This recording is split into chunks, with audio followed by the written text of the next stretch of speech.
और हाँ मियाँ, हाल चाल बढ़िया। चलिए मिलते रात की बैठक पे।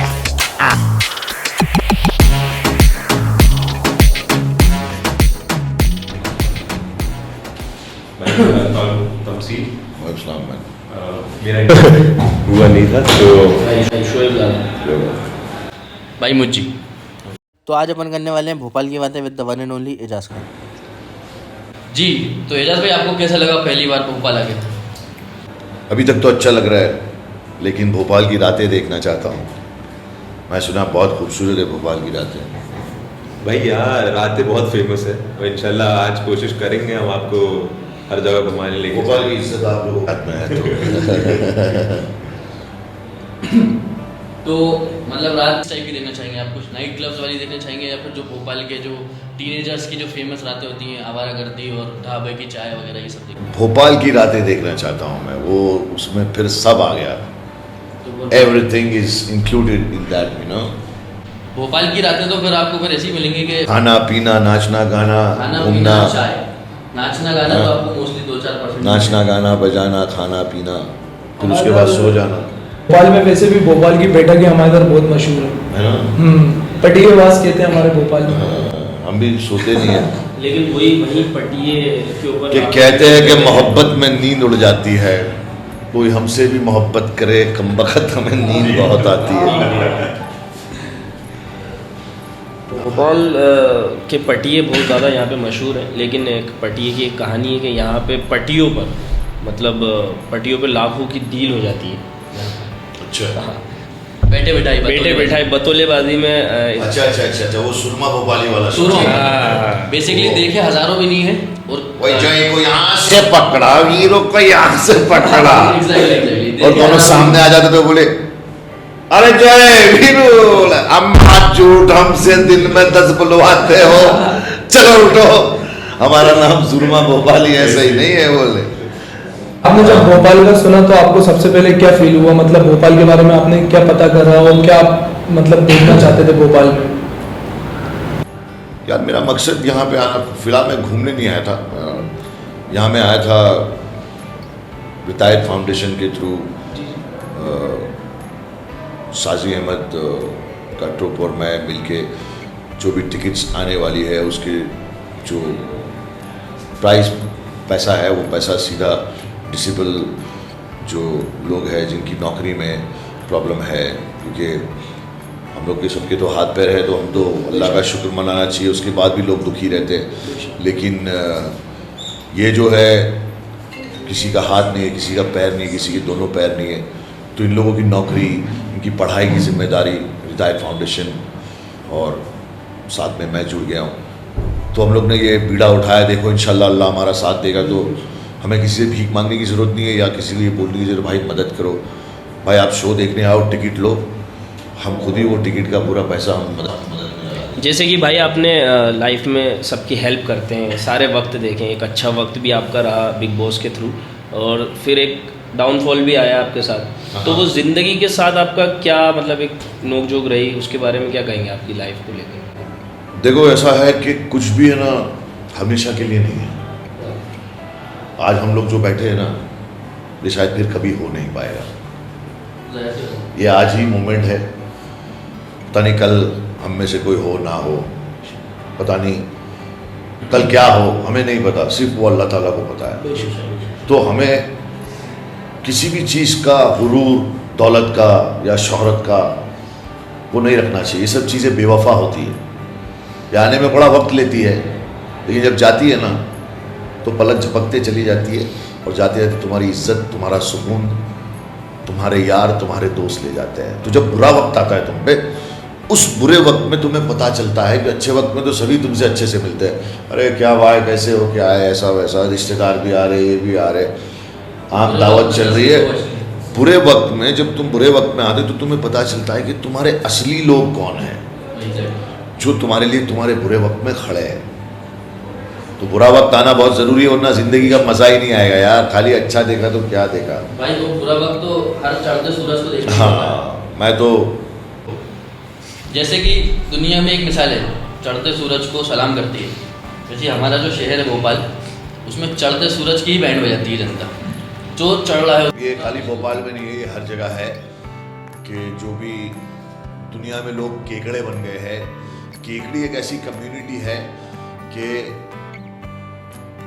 वो एक केकड़ा ऊपर जा रहा होता है ना, तो बाकी के केकड़े पकड़ लेते हैं, उसको नीचे खींच लेते हैं, ये ऊपर नहीं चला जाएगा। ये ऊपर नहीं चला जाए। तो इंसान अभी वैसे हो गए।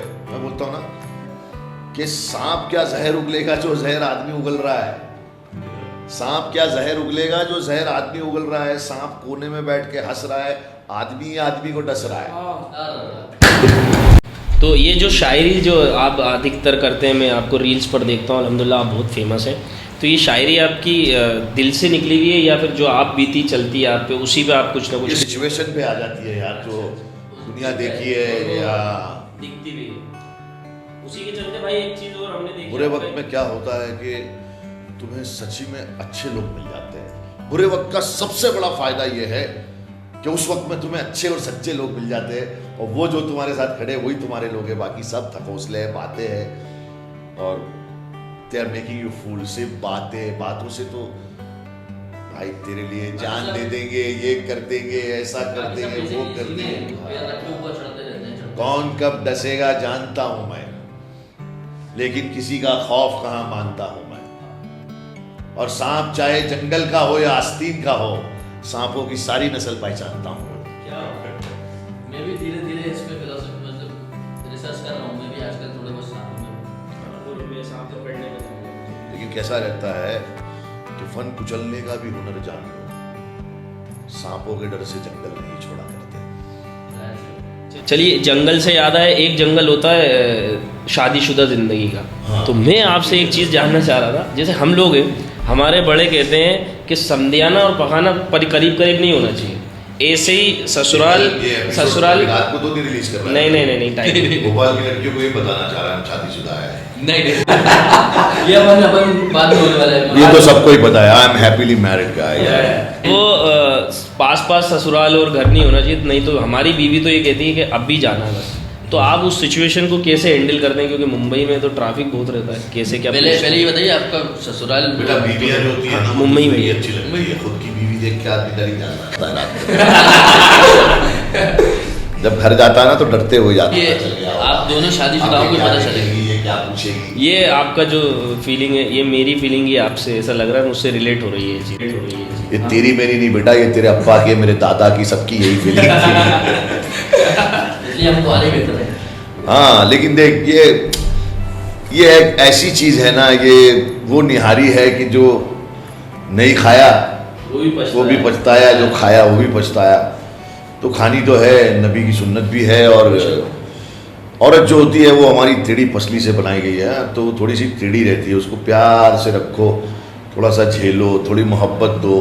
तो भाई वो सारी चीजें उसको दो। उसको ज्यादा सीधा करने की कोशिश करोगे तो टूट जाएगी वो। तो कायदे में ही फायदा है। जैसे आपने एक बहुत अच्छी नसीहत दी आजकल के लड़कों को इस पर्सपेक्टिव को लेके, वैसे ही भाई माशाल्लाह हमने देखा आपने अपनी अम्मी की भी बहुत खिदमत करी, वो बहुत अच्छा मैसेज यूथ को मिला। तो एक शादी के पर्सपेक्टिव से आपने मैसेज दिया, अपनी बीवी को अपनी दोस्त बना के रखो, उससे फन लविंग रहो, उससे हर चीज़ शेयर करो, उसको बताओ तुम क्या करते हो, तुम क्या हो। अभी मेरी तो शादी को 13 साल हो गए, तो एक दूसरे को ऐसा जानते हैं कि मतलब, तो उसके साथ सारी चीज़ें शेयर करो। अभी बीवी को लोग क्या कर रहे हैं, शादी करा घर में बिठा दिए, बाहर नहीं निकलना है, नहीं बताइए। तो इट इज़ नॉट राइट। वो तुम्हारी पार्टनर है, तुम्हारी हमसफ़र है। या अल्लाह, कोई तो याद कर रहा है, वो याद कर रही हो। जैसे अभी रिसेंट वीडियो में हमारी बीवी हमारे लिए माशाल्लाह बहुत मायने रखती है, क्योंकि हमारी अम्मी के बाद देखो, एक तो तुम्हारी जो अम्मी रहते हैं वो तुम्हें बचपन में तुम्हारी सेवा करते हैं, और एक जब तुम इस उम्र में अगर आज हमें कुछ हो जाए खुदा ना खास्ता, तो हमारी बहनें या हमारी घर की कोई भी औरत हमारी सेवा नहीं कर पाएगी, बीवी ही कर पाएगी। क्योंकि वो चीज़, हमारे कपड़े हमारी बहनें तो बदला नहीं सकती। हमें कुछ ना हो, अल्लाह ना करे हम 100 साल के हो और लोगों की छाती पे मूंग दलते रहे और लोग हमसे चलते रहे लेकिन थोड़ा सा साइड होके चलते रहे तो उम्र तो 200 साल होगी तो भी उससे कि लोगों के मुझ पे जलने से मेरे चेहरे पे मुझे नूर नजर आता है। उससे ही याद है आपकी मम्मी के साथ कोई बहुत दिल से जुड़ा कोई स्टोरी वगैरह कुछ? यार माँ एक ऐसी दौलत है जो इंसान खोने के बाद ही समझता है, क्योंकि माँ ऐसी चीज है ना कि माँ वो शख्सियत है जो तुम्हारे लिए हमेशा अवेलेबल है ना, 24/7 तो तुमको ये एहसास भी है, तो ऐसा नहीं है तुम प्यार नहीं करते हो, लेकिन हमको ऐसा लगता है हमारी माँ कभी जाएगी ही नहीं, वो तो सुपरमैन है। तो हम माँ को कि हाँ मेरी माँ तो है ही, चाहे वो कुछ भी हो, तुम कितने बुरे हो, तुम क्या कर रहे हो, तुम समाज के लिए सबसे नकारा हो, लेकिन तुम्हारी माँ की आंखों का तारा हो। तो माँ वो है, और मुझे मेरी माँ की दुआ है कि मेरी माँ ने बोला था कि भाई तू जहाँ से गुजरेगा लोग तुझे झुककर सलाम ही करेंगे और मोहब्बत से गले लगाएंगे, और वही दुआ चल रही है, और कैसी कैसी मुसीबतों से मैं बच गया हूँ। तो हम लोगों से ये कहना चाहूँगा कि माँ की कसम मत खाया करो। हमने गाना बनाया है माँ पे, वो गाना सुनना, वो माँ हमारा गाना है, वो बहुत मिलियंस व्यू गए उसके कई, और वो गाना हमेशा चलता भी है, आप उसको सुनिएगा। उसमें मैंने एक लाइन लिखा हूँ कि एहसास होता मुझको कसमें क्यों खाता था, छोटी छोटी बातों पे क्यों दाव पे लगाता था। मेरा आसमां है आज, मेरी ये ज़मीं है, सारी खुशियां है पर तेरी कमी है। भाई ये बहुत सादी सी बात है जो अगर कोई समझ जाए तो फिर तो आदमी तुरंत बोलता है मेरी माँ की कसम मैंने नहीं किया, अरे मेरी माँ की कसम बेबी ये, मेरी माँ की कसम ये, उसको पता ही नहीं चल रहा कि वो उस दौरान में जब माँ की दुआ आपको लगी तो आप बिग बॉस में आपने बेहतरीन अल्हम्दुलिल्लाह नाम कमाया, और वहाँ पे एक आपका डायलॉग चला एक नंबर। आप जो भी करते थे वही मैंने कहा था कि सख्त रास्तों पे भी आसान ये सफर लगता है, और ये मुझे मेरी माँ की दुआओं का असर लगता है बेशक। तो वो वहाँ पे जब आप करते थे सलमान भाई एक नंबर, तो हमने सलमान भाई को बिग बॉस में देखा, सैटरडे में कभी मतलब गुस्सा होते थे, कभी खुश होते थे। फिर उस चीज़ पे हम आपसे जानना चाह रहे थे कि आपके बाहर ताल्लुकात सलमान भाई से कैसे रहे, मतलब वो वैसे ही हैं जैसे दिखते हैं या फिर मतलब Salman Khan basically as a human being कैसे है? भाई सलमान खान एक छोटा बच्चा है, वो अंदर से ना एक छोटा बच्चा है भाई, वो एकदम इमोशनल आदमी है, मोहब्बत करता है लोगों से, लोगों की मदद करता है, गुस्सा भी आता है, प्यार भी आता है, इंसान है, हर फीलिंग्स है उसके अंदर। और एक वो बहुत बड़ा सुपरस्टार आदमी है, उसको किसी चीज़ की कमी अल्लाह ताला ने नहीं दी, उसको नवाजा है, तो किसी ना किसी बात पे तो अल्लाह ने उनको नवाजा होगा, कोई तो बात अल्लाह को पसंद आई होगी तो नवाजा होगा। तो हम कौन होते बोलने वाले कि कौन क्या है, उस आदमी को अल्लाह ने नवाजा है और उससे बहुत काम ले रहा है अल्लाह ताला। और मेरा उनसे एक भाई का रिश्ता है और हमेशा है, एक इज्जत का रिश्ता है, एक मान का रिश्ता है, मर्यादा का रिश्ता है, एक खूबसूरत रिश्ता है मेरा उनके साथ। भाई जैसे ये जो टिकटॉक वगैरह अभी वायरल हुआ था, तो ये सारे टिकटॉक स्टार्स वगैरह मतलब मोस्टली सब आपके साथ वीडियोस वगैरह बनाते थे, तो ये सब एकदम से इन्होंने एकदम बहुत ज़्यादा तेज बूम पकड़ा हुआ है।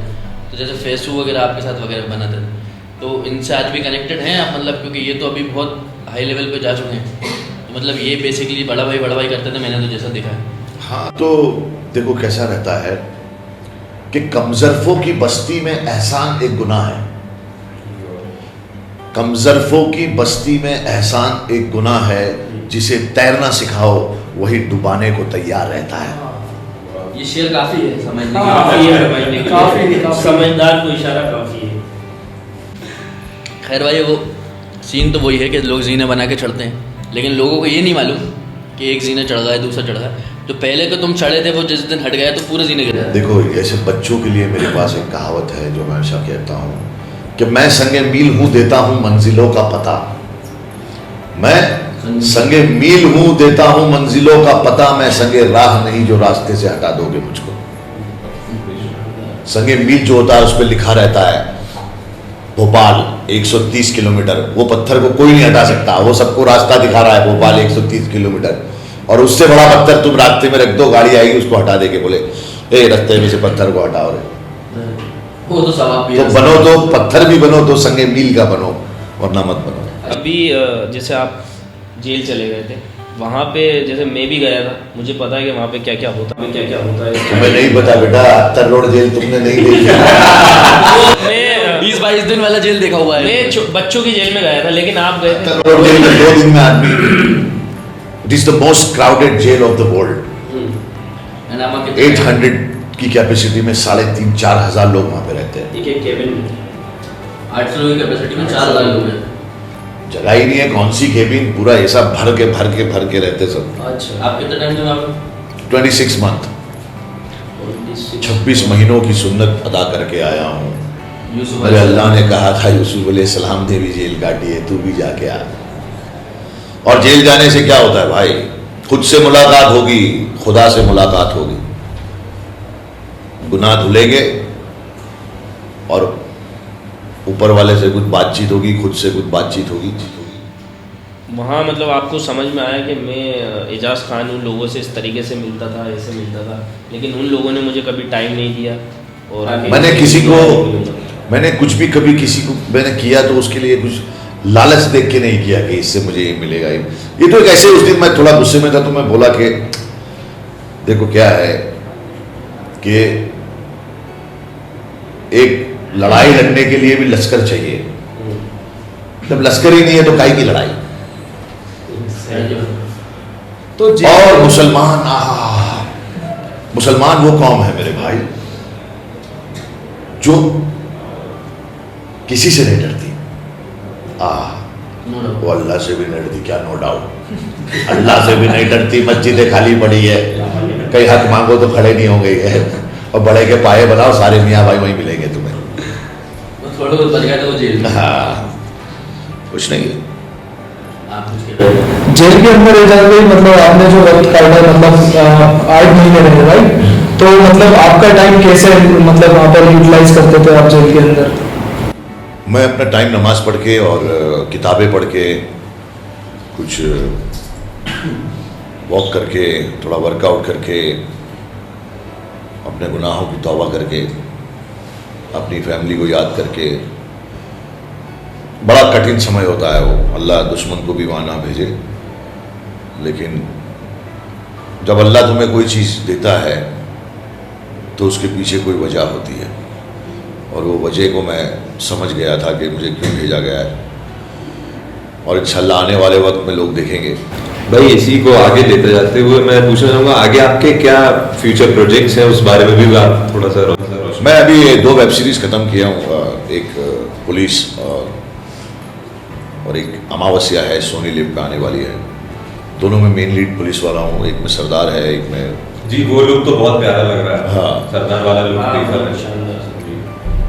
तो उसकी वेट कर रहा हूँ, और 4-5 जगह और फाइनलाइज हुआ है। रोल मुझे समझ में आना चाहिए, अभी मेरे बाल भी बड़े किया हूँ मैंने, तो I want characters which is very strong. तो काम है अच्छा खासा। 26 महीने के बाद आने के बाद 26 अवार्ड अब तक मिल गए मुझे, तो इसका मतलब मैंने कोई अच्छा ही काम किया होगा जेल जाके। याद आया भाई, वो एक अवार्ड शो था जो मैं जानना चाहता हूँ उस बारे में, क्योंकि मैंने गूगल किया, कहीं आपका इस मामले में इंटरव्यू नहीं था। एक अवार्ड शो था जिसमें अली भाई आपको बाल्टी अवार्ड देते हैं और आप गुस्से में फेंक के जाते हैं, उसका कुछ क्या सीन था, मतलब कभी समझ में ही नहीं आया वो। नाम तुम्हें खुद बनाना पड़ता है, इज्जत तुम्हें खुद बनानी पड़ती है, और अगर वो नाम और वो इज्जत पे अगर कोई आके आँच उठाए तो उस पर तुम्हें आवाज़ उठाना ज़रूरी है, चाहे वो कोई भी पोडियम हो, कोई भी पोडियम हो। It is necessary to give reply. भाई मैं अवार्ड में आया हूँ, मुझे चैनल ने बुलाया है, मेरी सीट है, मैं वहाँ बैठा हूँ, तो मुझसे क्यों मजाक कर रहा है यार? तू मुझे क्यों बाल्टी अवार्ड दे रहा है? मैं तेरे को बोला क्या? तेरे को चैनल बोला क्या? तेरे को चैनल ने दिया कि भाई 2-3 लोग से जाके कॉमेडी कर लो। तुमको चैनल ने बोला एजाज खान से मत करना, चैनल तुम्हें खुद बोल रहा है उसको मत करना, वो भड़क जाएगा, फिर भी तुम आके कर रहे हो, तो फिर जवाब देना जरूरी है।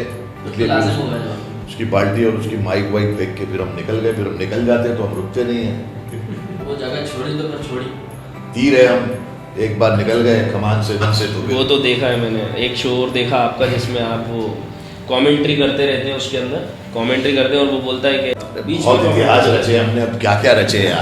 इतिहास से ही मैं आगे और वैसे जानना चाहूंगा कि आपका वो मोमेंट बताइए आप जब आपने ये मतलब डन कर लिया कि मुझे इंडस्ट्री के अंदर एंट्री लेनी है। नहीं, ऐसा कभी मैंने सोचा नहीं था कि मैं इंडस्ट्री में एंट्री लूंगा, ये लूंगा वो लूंगा। मतलब लोग बोलने लगे तुम अच्छे दिखते हो, बॉडी अच्छी है, ये वो। एक दिन एकता कपूर देखी, बोली मेरी शो कर ले। मैं बोला ठीक है, दोस्त बन गई। 3-4 शो दे दिए, फिर वहाँ से चलता गया, फिर मैं रियलिटी शो किया। मतलब मैं काम के पीछे नहीं भागा, काम जो आता है वही करता हूँ मैं, और काम आता है। मतलब ऐसा नहीं किया मैंने कि मतलब मैं भाग रहा हूँ, बहुत मेहनत किया हूँ।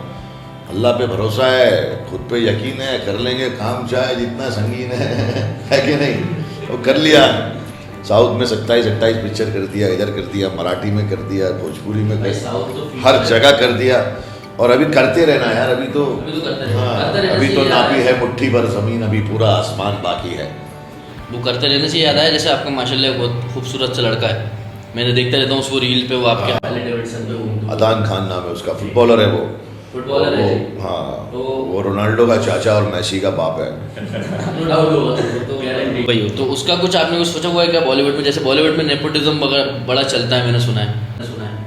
यार ये मैं मानता नहीं हूँ। देखो ऐसा रहता है कि खुद ही को कर बुलंद इतना कि हर तकदीर से पहले खुदा बंदे से खुद पूछे कि बता तेरी रजा क्या है।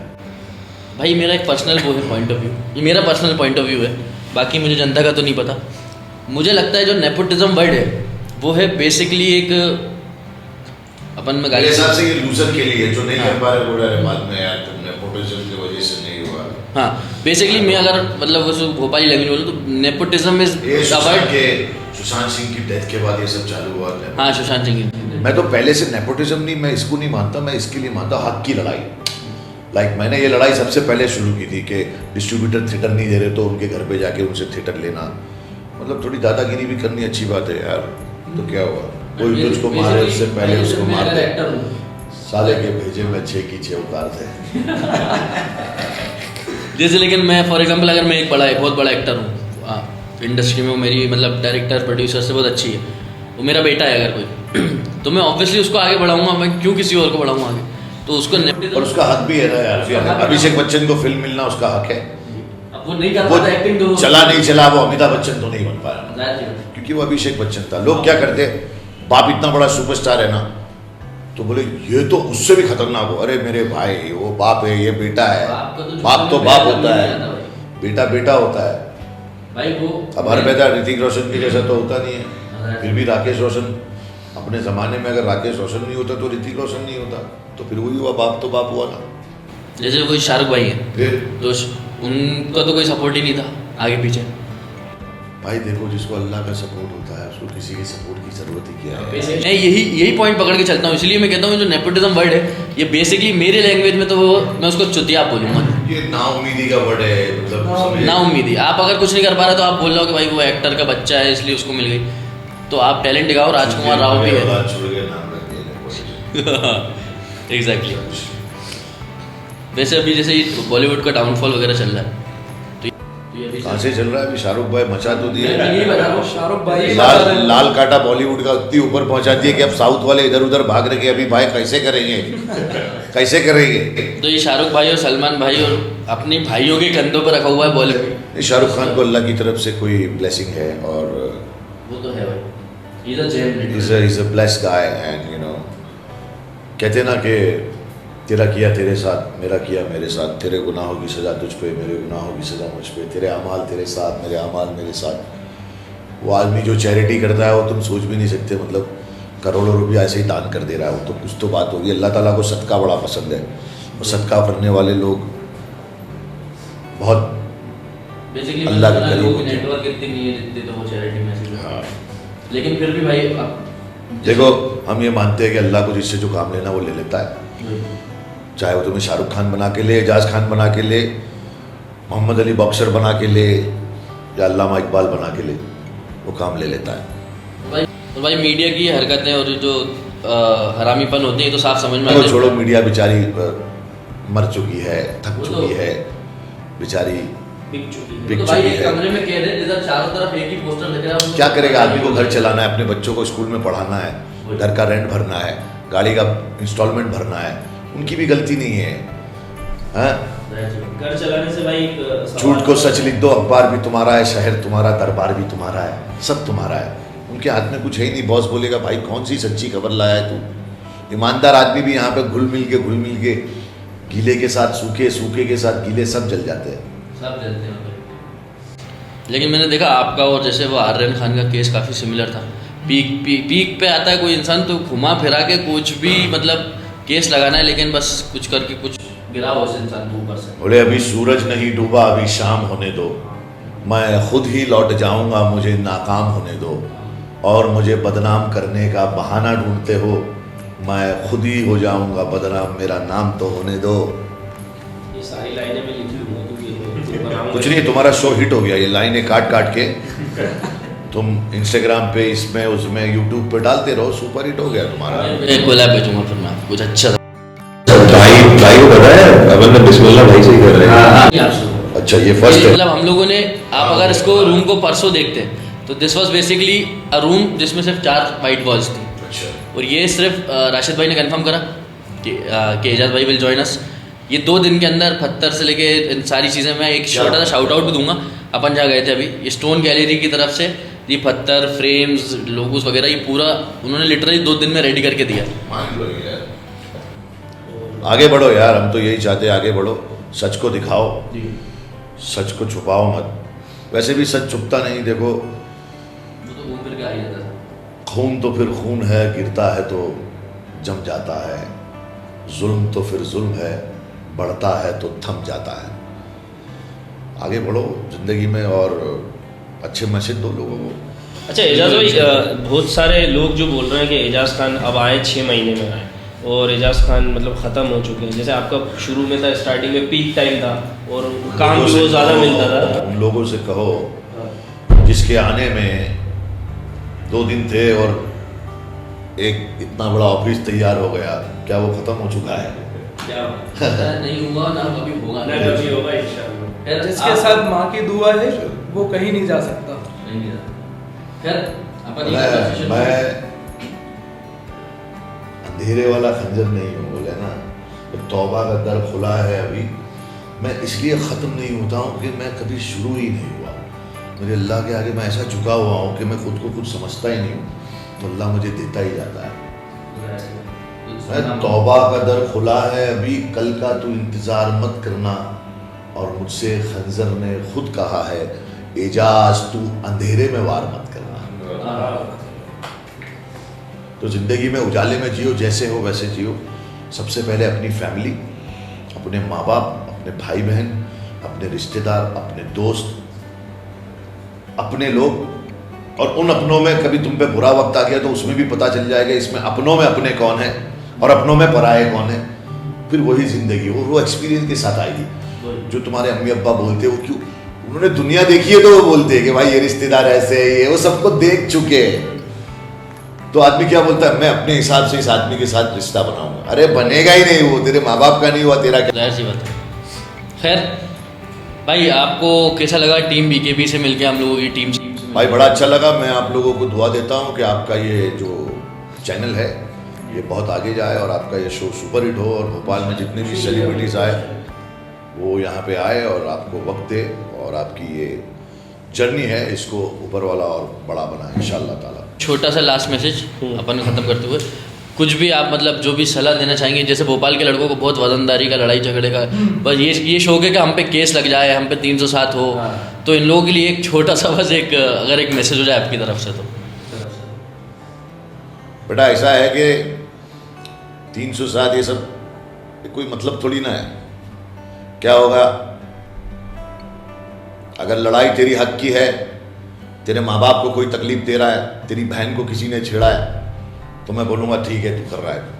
लेकिन खाली तू दिखाने के लिए, कुछ ये करने के लिए अगर तू ये सब काम कर रहा है, तो फिर तेरे माँ बाप बेइज्जत होंगे, उनको पुलिस स्टेशन बुलाया जाएगा, एरिया में उनका नाम खराब होगा, बहुत सारी चीज़ें होगी।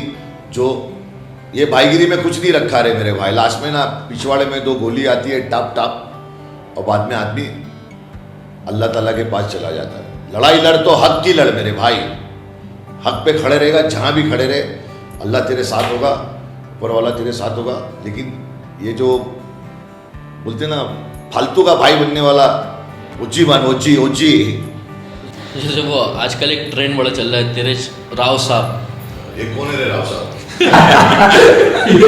एक राव साहब है भाई, फ्री में बस 2000 गाड़ियों का काफिला निकलेगा बिग बॉस से जीतने के बाद, और ये वो हमें तो वो काफिला भी नहीं दिखा, नहीं हमें वो राव साहब कौन राव दिखा। साहब? एक एल्विश यादव करके यूट्यूबर। नहीं, वो लड़का अच्छा है एल्विश यादव। देखो क्या है वो, मैं कहूँगा कि उसको अगर किसी धर्म से कोई प्रॉब्लम है या कुछ वो उसकी अपनी प्रॉब्लम है। उसने बिग बॉस में खेला, उसके फैन ने उसको जिताया, फैन तो है ना उसके, तो ये चीज़ को अप्रिशिएट करो कि उसके फैन उसको जिता के तो लाए, इसके लिए काफिला तो लेके आए। अरे हमसे तो वही अच्छे है। कम से कम सपोर्ट तो ओपन कर रहे हैं। भोपाल में कितने मुसलमान हैं? अराउंड 50-60%। किधर है सब? एजाज खान आया हुआ है, 26 महीना जेल काटा मुसलमानों के लिए।